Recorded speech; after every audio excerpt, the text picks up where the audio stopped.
Hello mga ka-dreamers, what's up? For today's video, samahan niyo ako sa aking daily routine for today.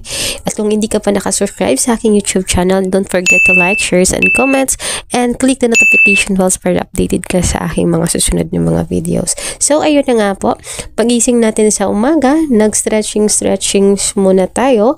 Kasi pupunta tayo ngayon sa seaside kung saan ang ganda po ng sunset. So, at yun na nga, tayo ay nag-aayos na para naman refreshing tayo, no? Para kaaya-aya naman ang ating mukha.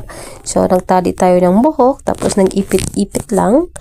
Para mamaya, presentable naman tayo. Mamaya baka may makasalubong tayong mga kapitbahay.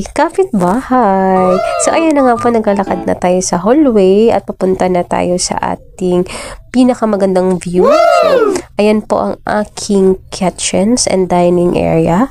So, ipapakita ko sa inyo ang ating dining area at ang aking kitchen. So, sobrang liit lang niya pero sobrang ganda, lalo na ito yung nakikita nyo sa harapan.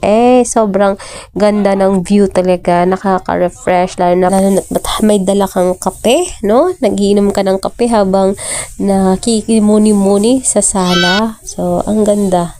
Ang sarap sa feeling.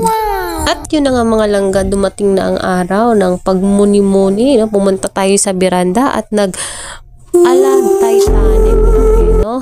So, ang sarap naman talaga guys ng hangin. Sobrang nakaka-refresh, sobrang nakaka-relax, no? Ang ganda ng view, no? Ang sarap talaga kapag, lalo na kapag ikaw ay mahilig din sa mga ganitong adventures, tapos gusto mong mag-relax. Perfect na perfect talaga itong lugar na ito, lalo na sa mga magjojowa.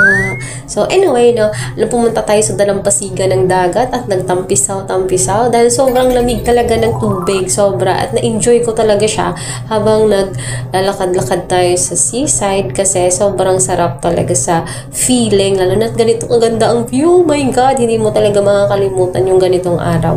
So that's our video for today. Thank you so much for watching. Bye!